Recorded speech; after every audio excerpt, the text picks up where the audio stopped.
I spend hours every week in meetings and in long-form conversations, and I used to lose important ideas as soon as the discussion moved on. My phone wasn't a great solution, battery issues, storage limits, notifications interrupting. And so now I use the NotePin S as my note-taking assistant by our sponsor, Plod.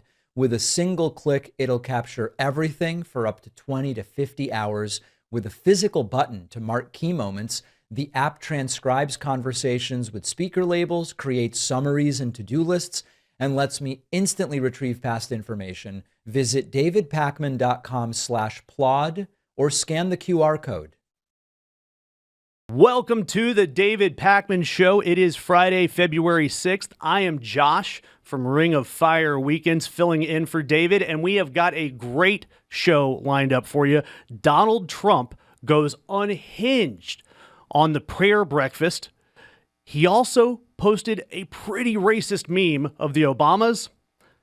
RFK talking brainworms, keto, and schizophrenia.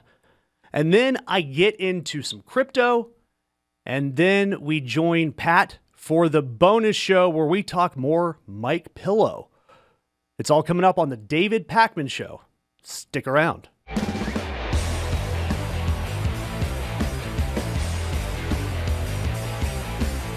Religion is back, now hotter than ever before. Trump said with his signature slur and plenty of the slurping, and fresh off his victory on the war on Christmas. I'm Josh. I cover things for the Ring of Fire Weekends. That's youtube.com/the Ring of Fire. And I am filling in for David. And yesterday, President Trump spoke at the National Prayer Breakfast. And he spent some time reflecting on the importance of spirituality in governance. Us and them, we have 68% of the world's oil. Now, I know that doesn't mean too much to people of great religion. I know you want to hear about, but you know, we got to keep our country strong, and we're doing really good. But that's been an amazing operation. I would say when people saw that, I was just talking to a great leader from El Salvador, and he said, man, that was some attack. I've never seen anything like that one, right? Right? That was good, even by your high standard, right? That was a hell of an attack. But we have a great country. We have tremendous leaders. We have a fantastic. Oh, yes. Nothing like musing on a hell of an attack at the National Prayer Breakfast.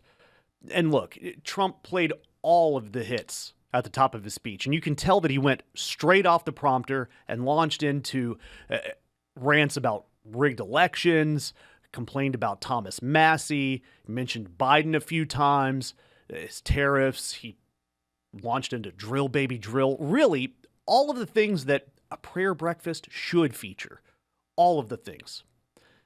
So let's skip ahead to see where Trump kind of gets into the prayer part of the National Prayer Breakfast. Let's go to like 20, 21 minutes in. He's got to be talking about prayer by now, right? Was there at the bottom of the plane. What's your name? Raisin. What's your last name? Kane. I said, so your name is, let's get this straight. Your name is Raisin Kane, right? Yes, sir. That's what they call me. You're the guy I'm looking for.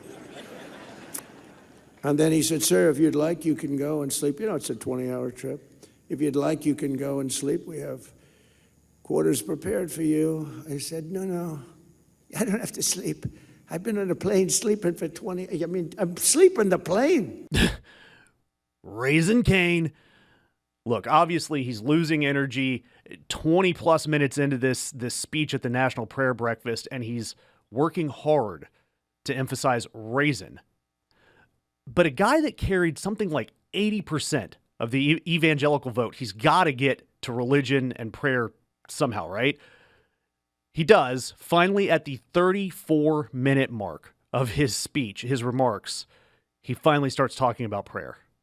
And then I said, I'm coming back. And I got the Olympics and I got the World Cup. Right?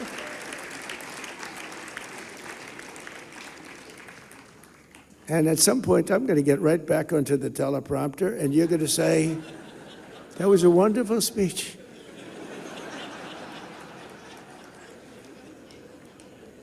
On that, momentous day in 1776.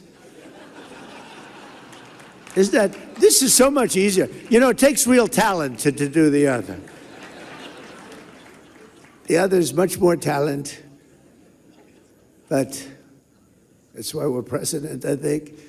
But we have very important words to say, and this is such an important group. And we have plenty of time to say it, because when it comes to religion, I have all the time. I'm one of the few that say we have all the time in the world.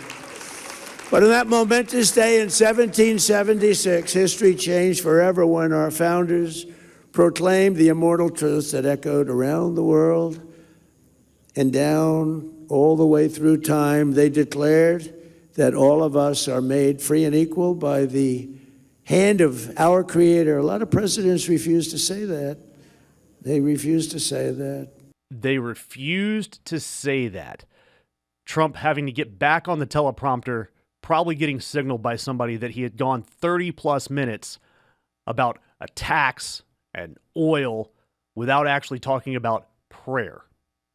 Look, up on stage, President Trump spends time taunting the president of El Salvador to his face. And the president of El Salvador also spoke at the event, but Trump was saying that El Salvador only sends bad people to the United States. Absolute horror show. If you are someone who's watching this and going, my God, what is this guy talking about? But to me, and this could be a joke, and Trump spent a lot of time trying to explain his comments away as jokes, but to me, there's a couple of things that stand out about Trump's comments on religion, not his wild rants about everything else. So first, I want to talk about what he says about Mike Johnson. How about that? Did you know that, Mr. Speaker? You know, Mike Johnson's a very religious person, and he does not hide it. He'll say to me sometimes at lunch, "Sir, may we pray?" I say, "Excuse me? We're having lunch, you know, the Oval." It's okay with me. But he's a very religious person, and he is popular, and he's doing an unbelievable job. So I think God is watching over you. And I want to talk about how desperate you have to be for power. Think about what he just said about Mike Johnson. It's obvious that Mike Johnson's a deeply religious man, yet Trump openly mocks him and openly mocks his religious beliefs right in front of him. And Mike Johnson is the guy who has to sit there and defend Trump day in and day out. Look, I have no sympathy for Mike Johnson. None. But to sit there and mock his religion to his face, it says a lot about the character of Mike Johnson to have to sit there and go, I'm not going to challenge this man. He's spineless. So then Trump launches again into something that we've heard before, we thought before, but now he finally starts to admit it more openly. Robert Jeffress was on television in 2016 when I just sort of announced I was running. And he said, I know every candidate very well. There were 18 candidates, me and 17 others. He said, I know every candidate very well. And I know Trump a little bit. But he may not be as good with the Bible as some of them. He may not have read the Bible as much as some of them. In fact, he may not have ever read the Bible, but he will be a much stronger messenger for us, and he will get things done that no other man has the ability to get done. And I endorse him fully. And I said, you know, that guy, I didn't want to admit anything, but that was very interesting. And I think we've gotten more done, Paula, than anybody could have ever gotten done. What we've done, nobody else would have been able to do. He's never read the Bible. And he says that he's not going to admit to anything. This is the man who sells the Trump Bible. It's still available, $100 a copy. And they've got a First Lady edition, presidential edition, the Lee Greenwood edition. And he's admitting that he doesn't read the Bible. Yet just seconds later, he admits, or he launches a campaign saying that Linda McMahon, the former WWE co-lead, is going to endorse more prayer in schools. Just shattering the First Amendment. Absolutely terrible from a guy who has never read the Bible. And that's what gets me. Look, I'm someone who's a non-practicing Catholic. I was raised religious, and I've always hated performative religion. It's why I left the Catholic Church, because of their cover-ups of abuse and all sorts of things. And you go to a church service, and they're more worried about the funds coming in the door than actually improving the lives of the people that are sitting in the pews. But somehow, this man, who seems to be all 7 deadly sins personified, and he is claimed by the right as God's chosen president, he's weaponizing religion. And it's why people keep walking away from religion consistently. And the numbers have gone down since World War II. But the MAGA base, the Trump base, they keep propping him up. And look, we know that the Trump base, they don't have real beliefs on their own. Trump doesn't have his own real beliefs. They just believe in the cult of Trump. Maybe Trump's only belief is about aspirin or something. I don't know. But to see so many people, so deeply Christian people, blinded by Donald Trump's orange shine, no matter what he talks about, is concerning. And there's a whole reason. There's a reason that a group of people, 30 to 40% approval rating right now, no matter what Trump says or does, they love him because he enables him. Look, people can excuse their crappy behavior through religion, and they can do so through politics with Trump. Whatever it is, they can excuse their crappy behavior through an institution. And when you have such an unprincipled man in charge, Trump, is the ultimate excuse to feel better about yourself being a bad person. And to me, that's what drives the MAGA movement. Now, shifting gears, moving from MAGA to Maha, this week, RFK Jr. has been amplifying the idea and talking about keto diets. And look, I'm going to tell you right off the bat that I agree with RFK on a number of issues. There are some ideas out there that he has that are great. America is horribly addicted to ultra-processed foods, and there are several peer-reviewed studies that are out there that keep coming out that show us that ultra-processed foods are making us sick. Whether it's type 2 diabetes or fatty liver disease, any of it, those are real issues. We also know that pharmaceutical advertising is very harmful, and RFK has taken a stand against that. Now, we've seen no policy changes, but he's taken a stand against pharmaceutical advertising. But now, RFK and his brainworm are saying that a keto diet can treat serious mental illness like schizophrenia. Now, look, if this were true, if this were something that was scientifically proven, it would be revolutionary. You could eat differently to cure mental illness. And these are conditions that they impact millions of people. I want to say it's something like 1 in 300 people are diagnosed with schizophrenia. But it's very important for me to note, schizophrenia is an extremely damaging mental illness that needs treatment. It needs consistent treatment. It needs immediate treatment, not eating more protein, not watching your carbs, right? We know that self-harm amongst people with schizophrenia is far greater than the general population. So it's dangerous for someone like RFK to stand up there and promote this keto diet as something that can cure illness. It's absolutely irresponsible. And let's talk about this keto diet. Let's talk a little bit about the science or lack thereof with keto diets. First of all, if you look on Facebook or talk to your friends, there are things that can help from keto diets. You're going to notice an immediate drop in weight. This is a quick way to lose weight. And one of the reasons to me is that these are the people that are starting a keto diet are people who haven't paid attention to what they're eating before at all. So any fad diet, anything that makes them think differently about what they're eating can be beneficial in the short term.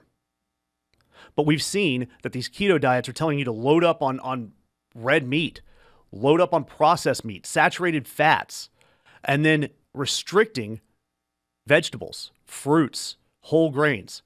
That is bad health. We know that it can lead to low blood pressure. We know that it can lead to bad heart health. It is extremely dangerous to pregnant women or those that are trying to become pregnant. We know that there are birth defects that can come from low carb diets. It is absolutely irresponsible to talk about a keto diet as something that is going to revolutionize healthcare in this country. It is not a substitute for mental health treatment, for healthcare cuts, for any of this.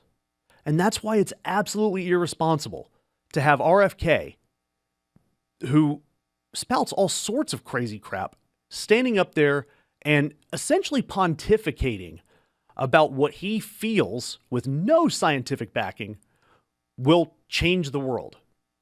And look, this is something that is widespread throughout this government. We talked on my show, we talked about Dr. Oz saying that eating more protein and following the Maha diet is going to lead to more productivity and save us trillions of dollars. In reality, it's going to lead to increased heart disease, increased heart attack, cancer, diabetes. These are all things that are linked to increasing the carcinogenic red protein intake. It is absolutely irresponsible. And that's what happens when you have public policy and public trust eroded by someone who is more of an influencer, someone who's more driven by memes and by pseudoscience than actual research. And again, I must say this again. Schizophrenia is nothing to laugh at. It is not a wellness problem. Mental health is not just a wellness problem. It's not something that an influencer can fix immediately. There are medications. There are psychiatric treatments, psychological treatments, and delaying just a little bit, treating mental health issues can be deadly. This isn't something that's speculative. It is real. And that is the point here. It is dangerous to have someone like RFK spouting all of this without saying any of the potential drawbacks, without telling you that it could be potentially deadly. But hey, you know what? All it's going to do is it's going to be more memes, more tweets, more True Social posts from the MAGA and Maha crowd. Again, I'm Josh from Ring of Fire Weekends. You can catch us youtube.com/The Ring of Fire. You can catch me on my newly launched social media pages at The Voice of the Left. Filling in for David, we've got more content to come today on Friday, February 6th. As someone who spends hours every week in meetings, interviews, and long-form conversations, my biggest challenge used to be losing ideas the moment that the meeting ends or the conversation stops. And I would try using my phone, but it had a bunch of limitations and trade-offs. And so I started using Plod as my note-taking assistant. Our sponsor, Plod, lets me capture in-person conversations and phone calls and online meetings, and it's all one workflow. With a single click, the Plod NotePin S starts capturing everything, can record up to 20 straight hours, and there's a physical button if there's a key moment I want to be able to go back to that you can press, so I know what to revisit later. Everything syncs to the app. I can see full transcripts, speaker labels across multiple languages, and Plod will turn conversations into really clear summaries and to-do lists. And I can also ask Plod questions later related to past discussions or for brainstorming instantly. And when I'm doing a longer meeting, I switch to the Plod Note Pro, which can run up to 50 hours, and it also picks up voices from further away. Privacy is critical for my work, and Plod meets top global privacy standards. If you're in meetings or interviews a lot, you can't afford to miss details, and this is really worth checking out.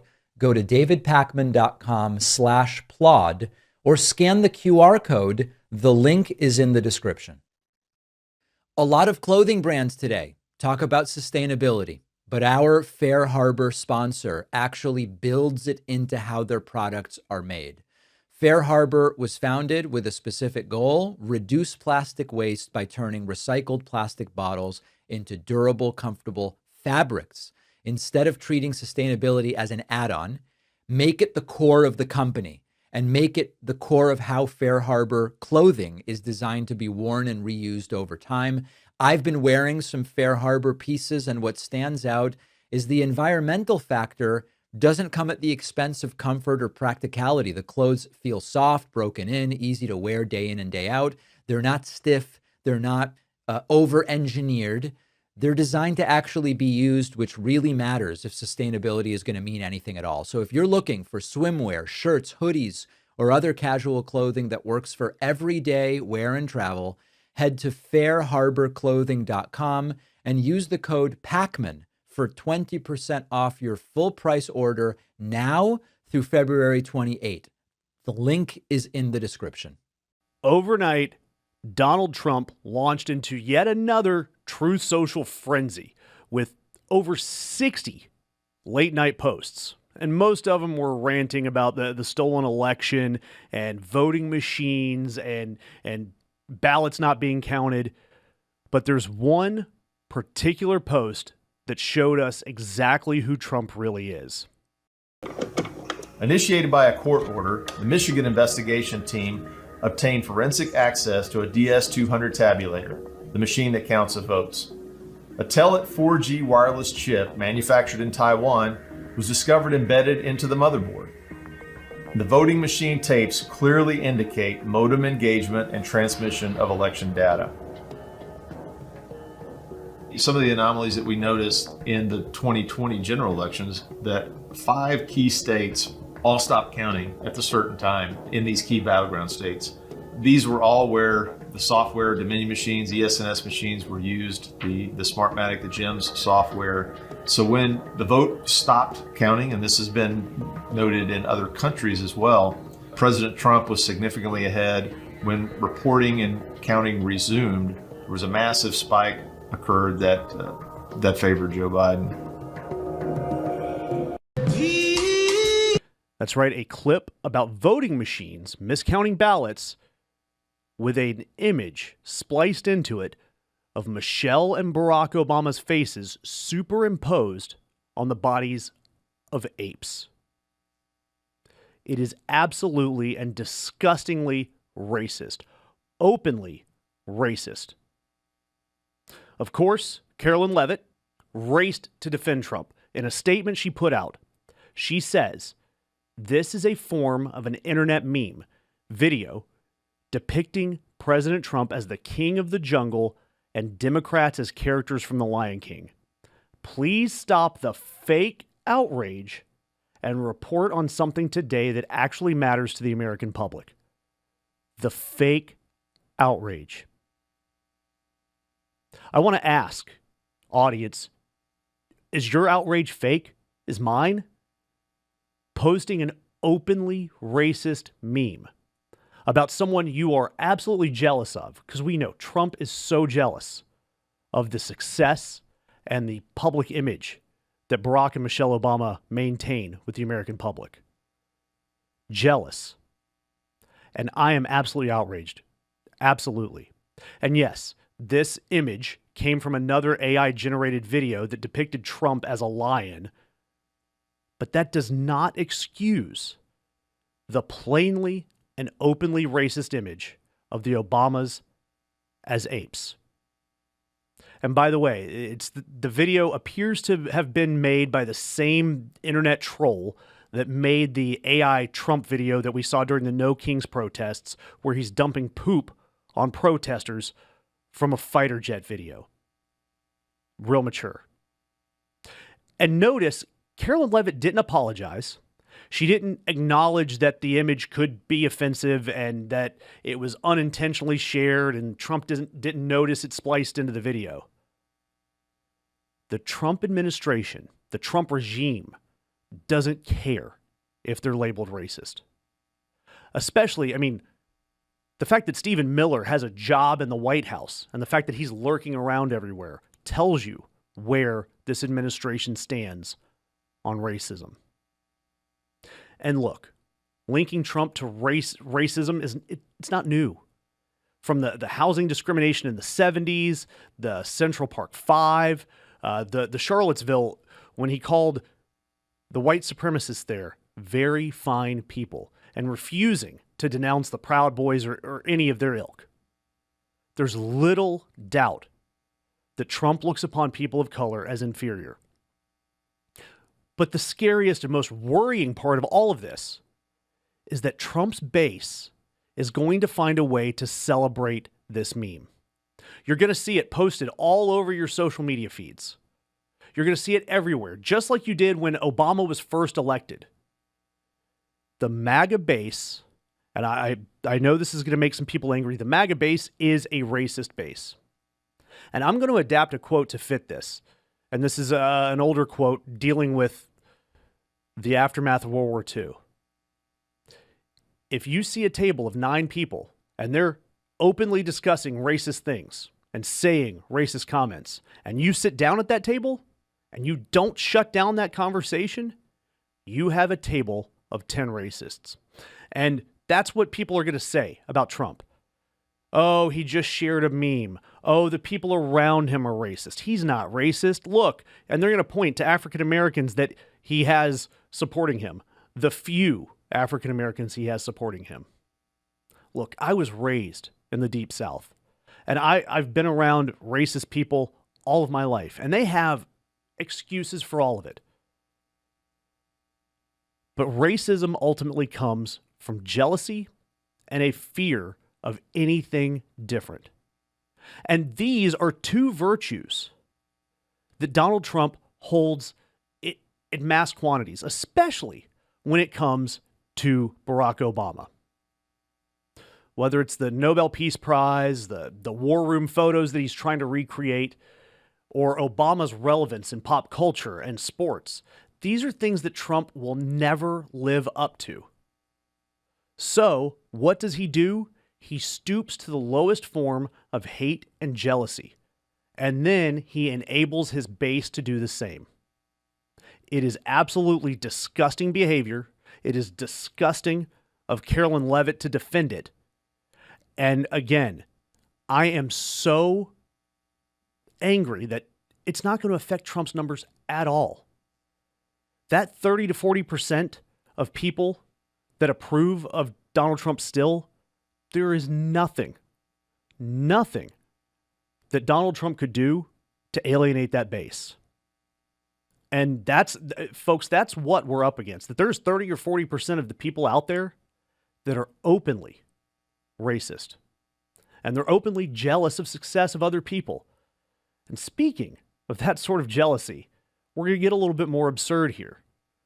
Look, we know that Trump is obsessed with promoting his own brand and image, and it's been more obvious than ever right here in his second term. The U.S. Institute of Peace, the Kennedy Center, this archway project that he's making, Trump RX, the meme coins, all of it. He is obsessed with adding his name to everything he touches. And I'm looking here at a story. This was reported by Punchbowl, and Punchbowl is very much an insider type of reporting. They are connected to lobbyists. They're really connected in the D.C. area. And they're reporting that Donald Trump was negotiating with Chuck Schumer over a public transit and tunnel project, a $16 billion project, negotiating over funding it again after Trump shot it down over DEI policies, with Trump's negotiation tool asking Chuck Schumer to rename Dulles Airport and this tunnel project, rename Penn Station, Trump Station, and the Trump Airport. A $16 billion project.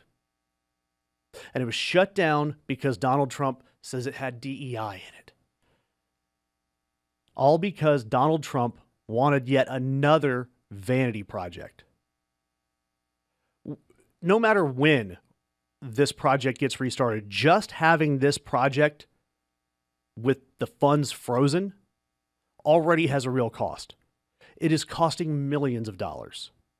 And I've seen estimates that are anywhere from 1,000 to 3,000 jobs lost because of this funding freeze. And Trump has the nerve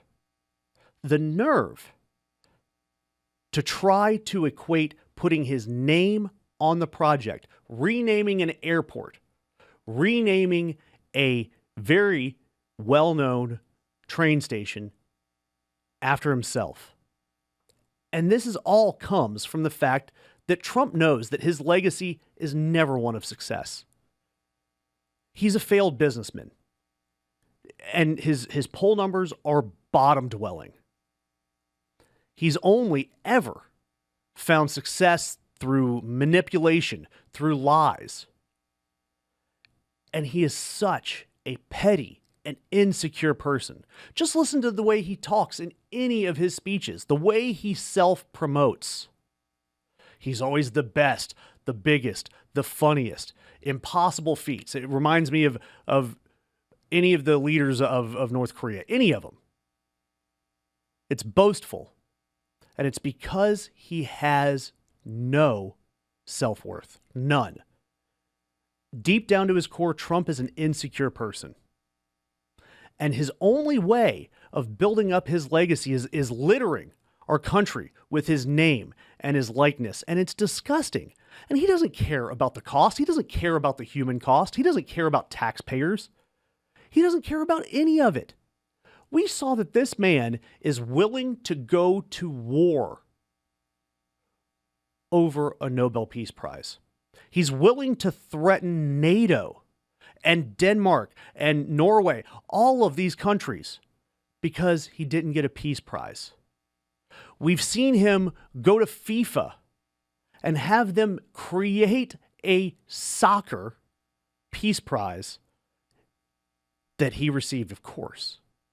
All because he is an insecure man who has never, ever achieved success without manipulating someone, without putting someone else down.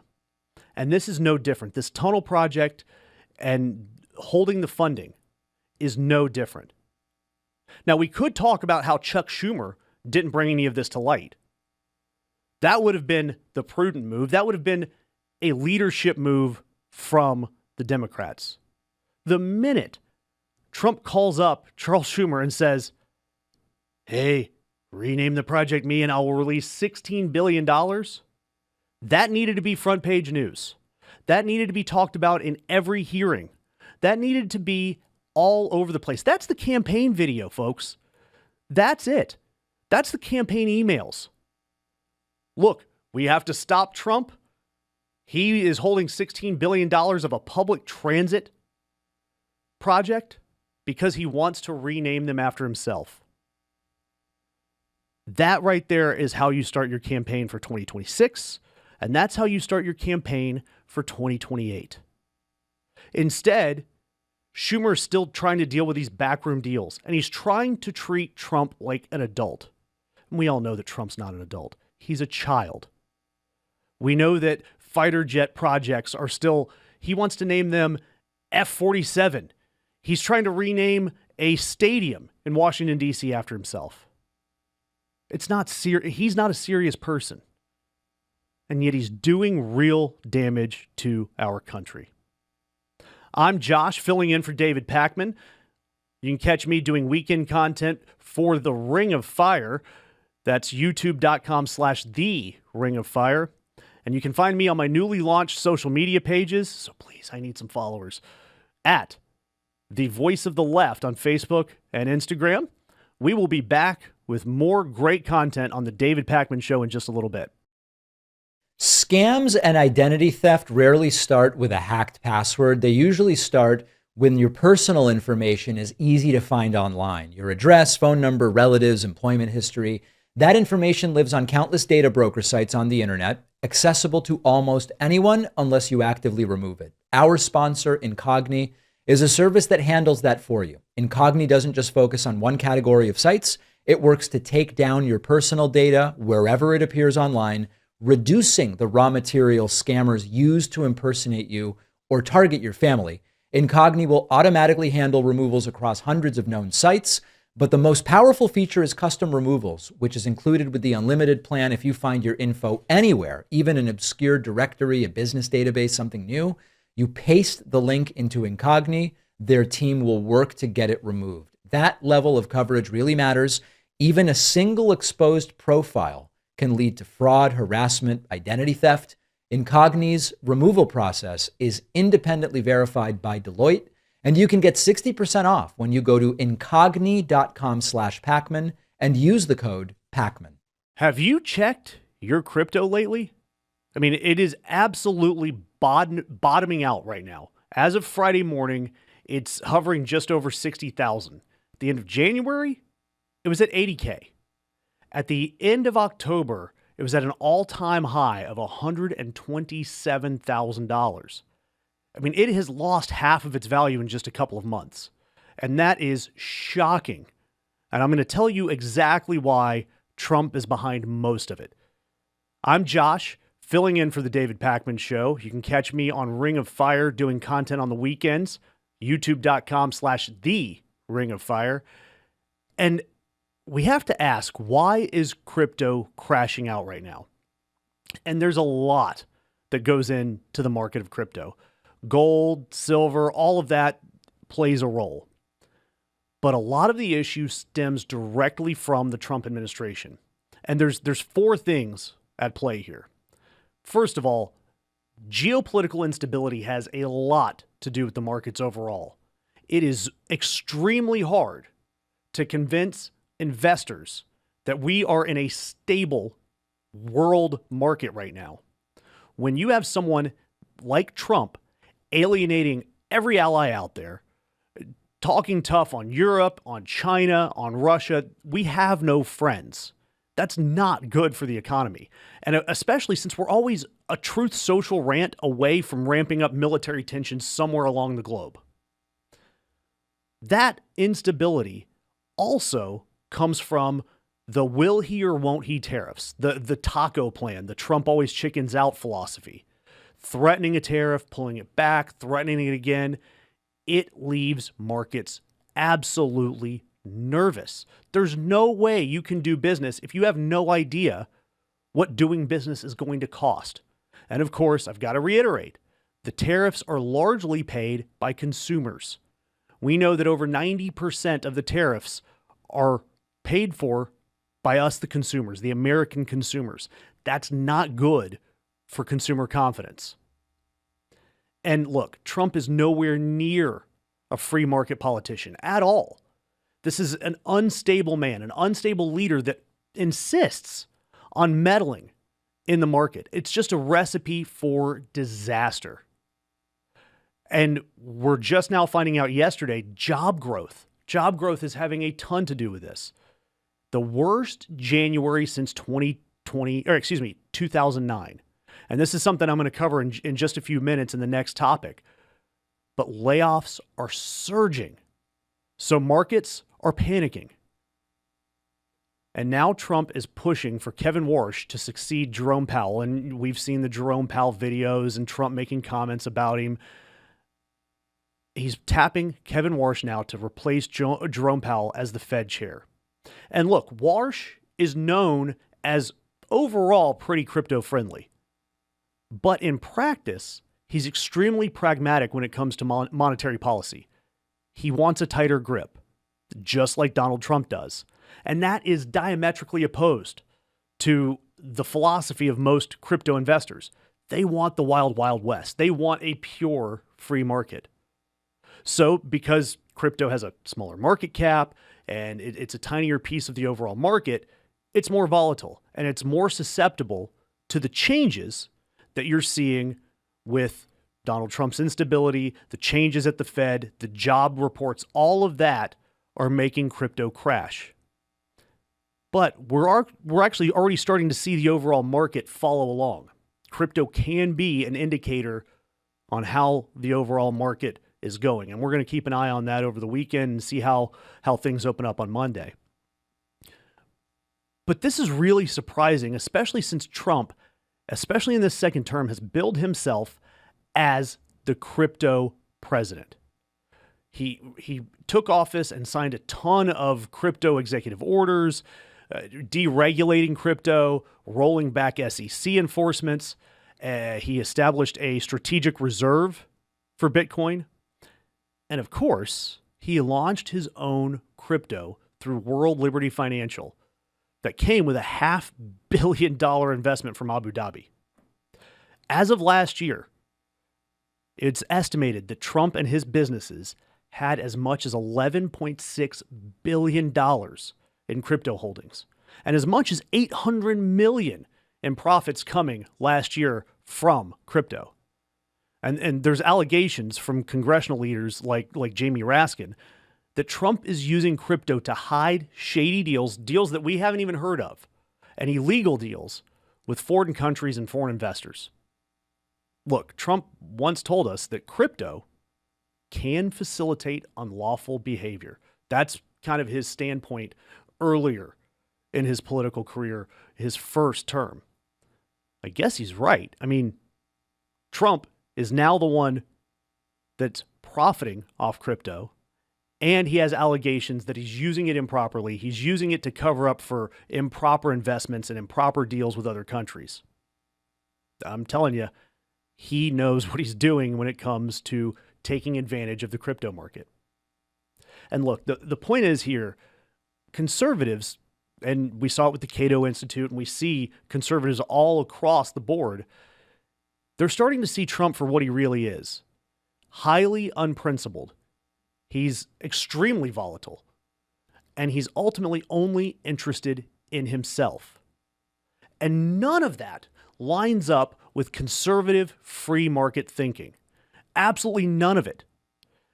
And when you have a president that's that volatile, that disinterested in doing things that improve the market and improve the economy, when you have someone like that leading your country, it does not help the markets at all. Trump was tabbed to be the economic president, the president that was supposed to grow the economy. So far, what we've seen is the economy doesn't respond to a madman running the country. And as I mentioned, among all this crypto news, layoffs are at an all-time high. Layoffs are surging.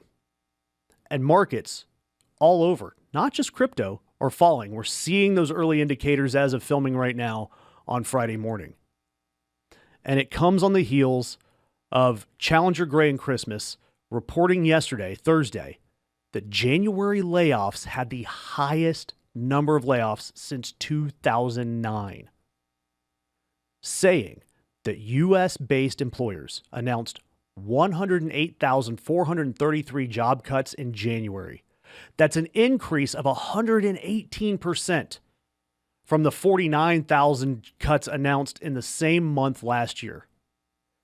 It is up from 205% from the 35,000 job cuts announced in December. That is according to Challenger, Gray, and Christmas. And we've had an idea that this was coming. We've heard from some of the major employers, like Amazon, that are investing more in AI, that they're shifting money away from labor.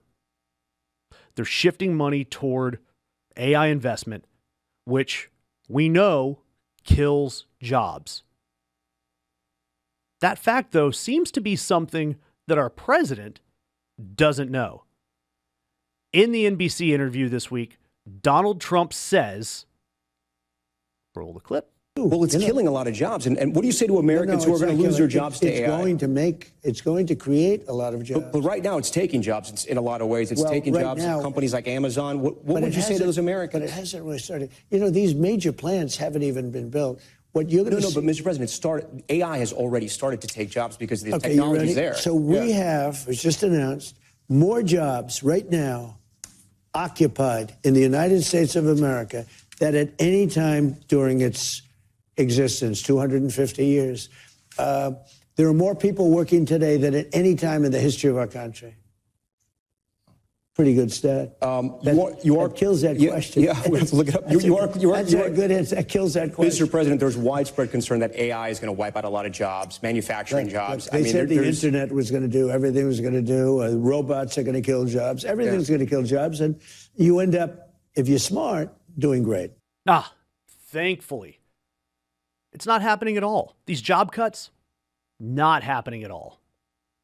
And look, in the wake of all these cuts, in the wake of this terrible economic news, the Bureau of Labor Statistics has delayed the release of their job report until Wednesday of next week.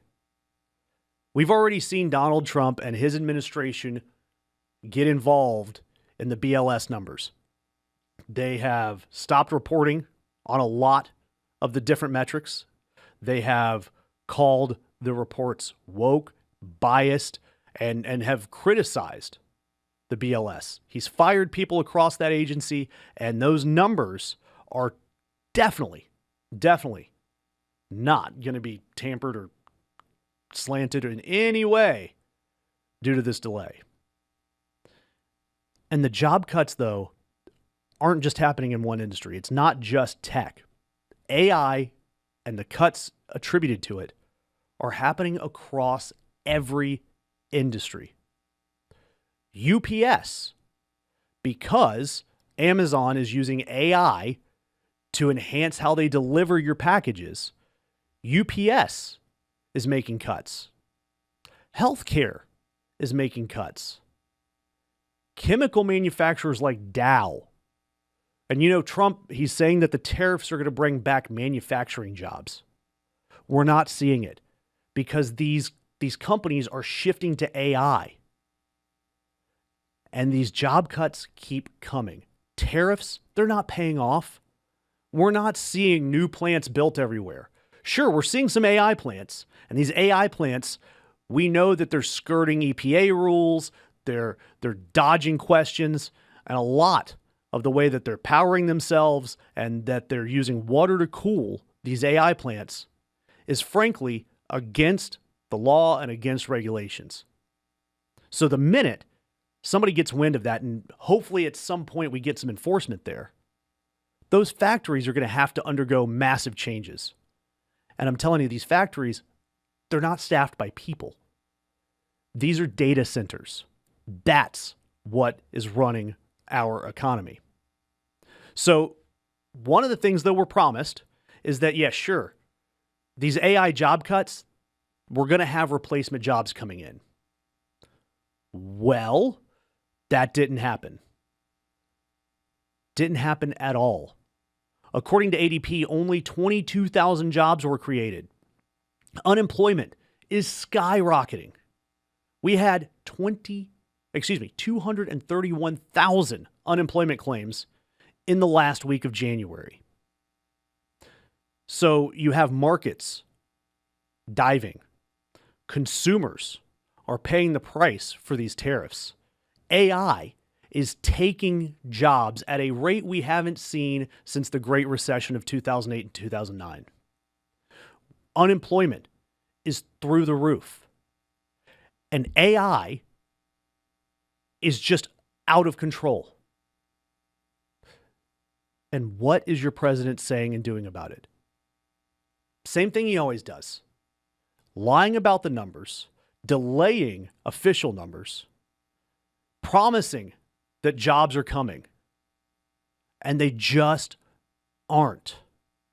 And to me, this is the easiest thing to attack Trump on ahead of November. You attack Trump on the economy.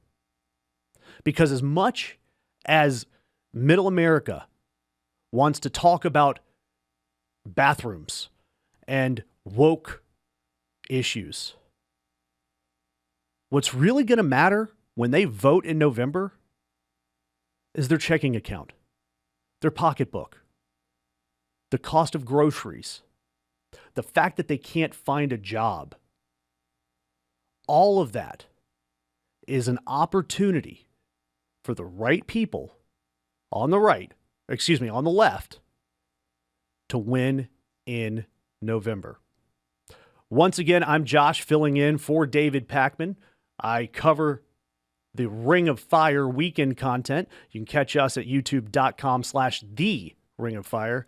And again, I would love if you jumped on my newly created social media pages at The Voice of the Left on Facebook and Instagram. We'll be back with more content in just a little bit on the David Pakman Show. One thing that's become impossible to ignore with mainstream AI chatbots is how aggressively they police what you are allowed to ask. Perfectly normal questions get flagged, refused, or answered with warnings like you're doing something wrong just for being curious. And so it starts to feel less like a tool and more like an interrogation, assuming that you are the problem. And that's why the AI tool I use instead is Venice. Our sponsor, Venice, takes a completely different approach. Your conversations are encrypted. They're only stored on your device, not on company servers. They are never used for training data. There's no surveillance. There's no content policing. There's no treating users like potential criminals for asking questions. Venice runs open source AI models for text, code, images, and video directly in your browser or app. No censorship. The Pro plan adds features like PDF uploads, higher usage limits, custom system prompts, and uncensored image generation, all while keeping control in your hands. If you want AI that doesn't monitor or restrict you, go to venice.ai/Pakman to get 20% off a Pro plan. The link is in the description. Well, they're facing contempt charges, but the Clintons have agreed to comply with the House Oversight Committee's congressional subpoena over the Epstein files.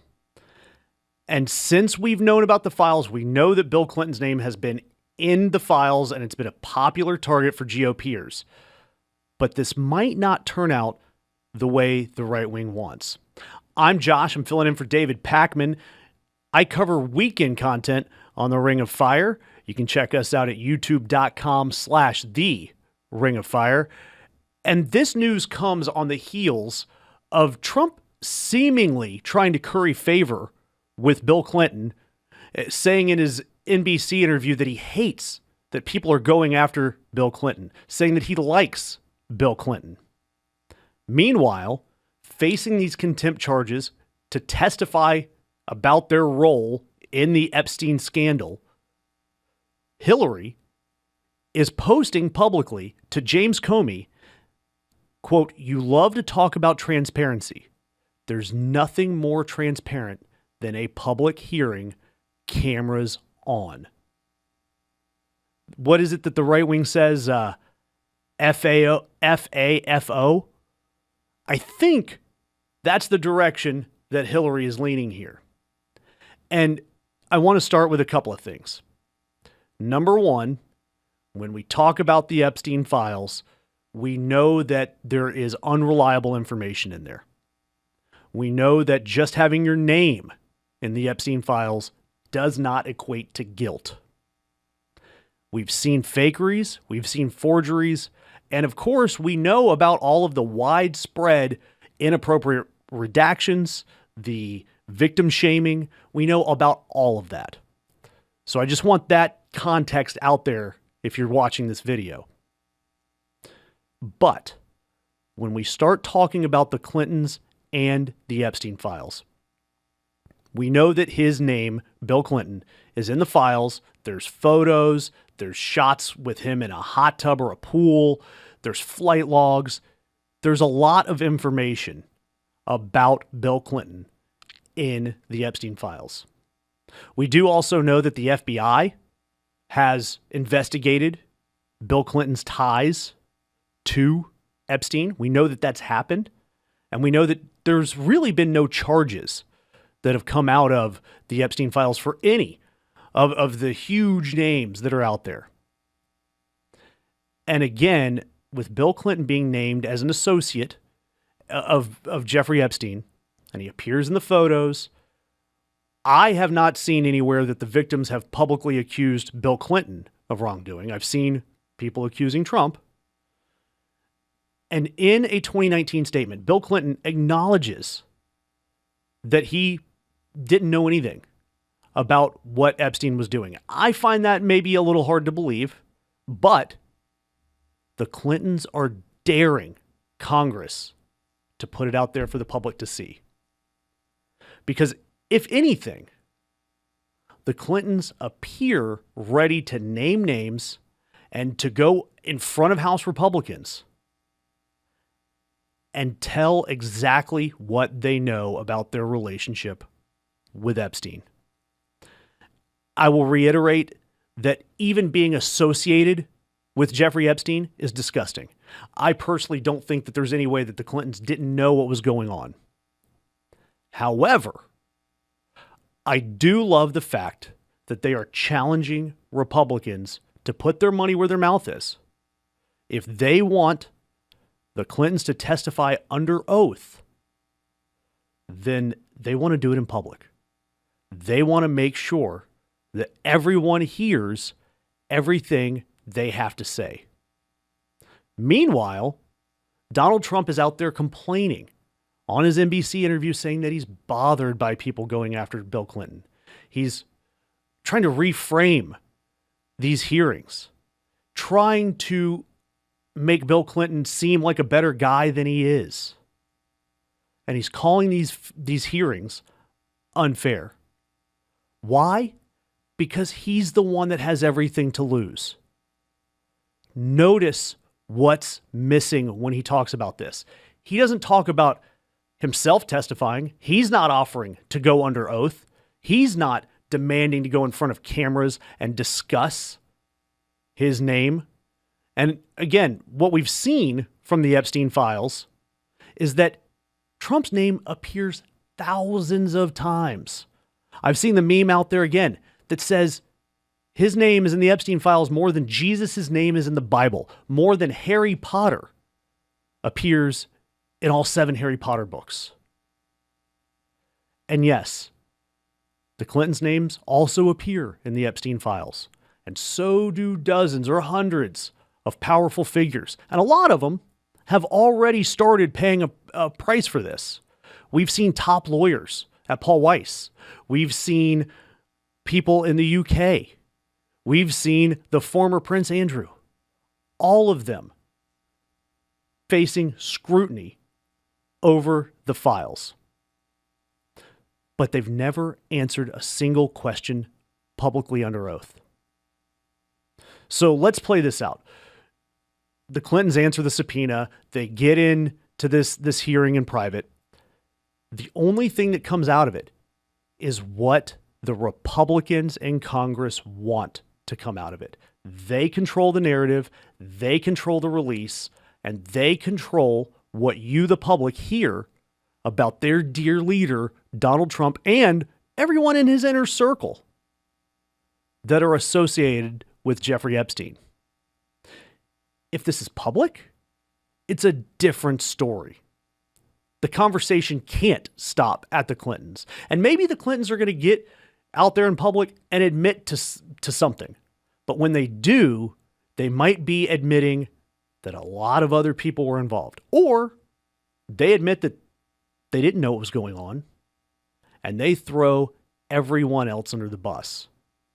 And it allows the Clintons to say who knew what and when, who didn't know what and when, who was on the island, who was on the flights, what type of communications haven't we seen. We do know that the DOJ has covered or not released roughly half of the files. We've seen over 3 million files, and it seems that there's about 6 million in total. The other half of the files, we're told, has conduct so bad in it that they can't release it to the public. Well, that's through the lens of what the DOJ wants you to see, because we've seen the way they redact. They redact the powerful names, ignoring the victims' names. They leave those out there for the public to see. We've seen lewd photos of the victims posted where famous people have had their faces redacted. So when the DOJ tells you half the files have conduct that's so bad they don't want it out in public, some of that conduct may involve the people they don't want you knowing about. And that's exactly why congressional Republicans don't want the Clintons in front of cameras, under oath, answering questions about what they know. We know that Bill Clinton was cozy with Trump. We know that Trump doesn't want Bill Clinton to testify under oath. We know that Trump doesn't even want to talk about the Epstein files. That tells you everything you need to know. And frankly, I hope that we get the opportunity for Bill Clinton to have his day in Congress to answer questions. Now, this also opens up Donald Trump to something, and this is another interesting angle here. Because with James Comey pushing for Bill Clinton, a former president, to testify under oath in front of Congress about Epstein, the Democrats, they're frothing right now. They're foaming at the mouth because they know that this opens the door for Trump to do the same. And what a glorious day that will be. Again, I'm Josh, covering for David Pakman here. You can catch me Ring of Fire weekends. That's youtube.com/The Ring of Fire. You can also check me out on my freshly launched social media pages, Facebook and Instagram at The Voice of the Left. Drop me a line. Tell me how I did covering for David. And for you members out there, stick around. We have bonus coverage with Pat, the world famous producer.